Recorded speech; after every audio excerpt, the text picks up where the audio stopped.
नमस्कार सर्व कर्म रेसिडेन्सीमधील रहिवासी.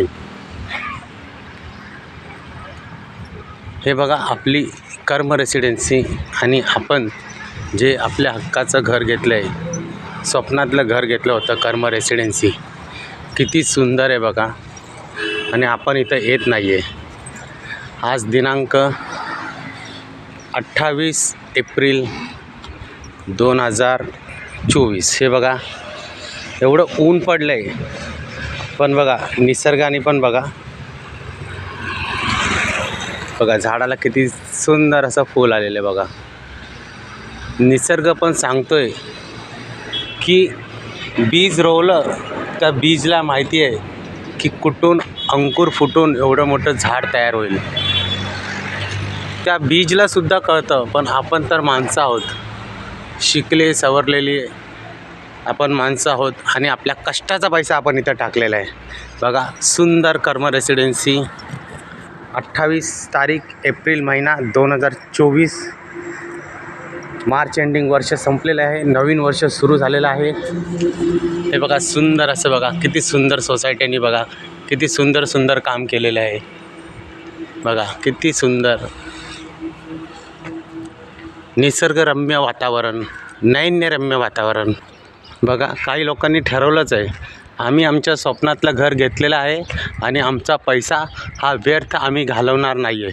बघा सॅटर्डे संडे येतात, हॉलिडे मस्त साजरा करतात. इकडे तिकडे हॉटेलला जाण्यापेक्षा, लोणावळा महाबळेश्वर जाण्यापेक्षा बघा आपल्या कर्म रेसिडेन्सीमध्येच लोक येतात आणि शनिवार रविवार सुट्टीचा दिवस आनंदात घालवतात. बघा कसा खर्च केलेला आहे, बघा किती सुंदर, बघा किती सुंदर कर्म रेसिडेन्सी. जिथपर्यंत आपली नजर जाते तिथपर्यंत आपल्याला दाखवण्याचा मी पुरेपूर प्रयत्न करतो. वारंवार असे व्हिडिओ बनवतो जेणेकरून लोक जागरूक व्हावी आणि आपल्या कर्म रेसिडेन्सीमध्ये आपला जो कष्टाचा पैसा घातला आहे तिथे कमीत कमी महिन्यातून 2 वेळा तरी यावं, हीच माझी सर्वांना कळकळीची विनंती आहे.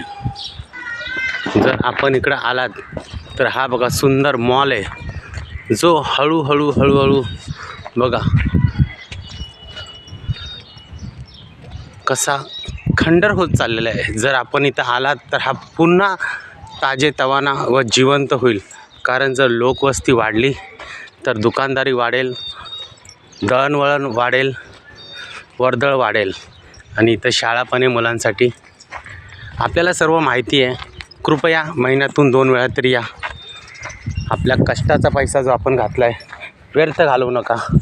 ऊन पण कडक असतं, थंडी पण कडक असते आणि इकडे पाऊस पण कडक असतो. अशा सुंदर आणि कडक वातावरणामध्ये आपण यावं, हीच माझी आपणाला हात जोडून नम्र विनंती. धन्यवाद धन्यवाद धन्यवाद.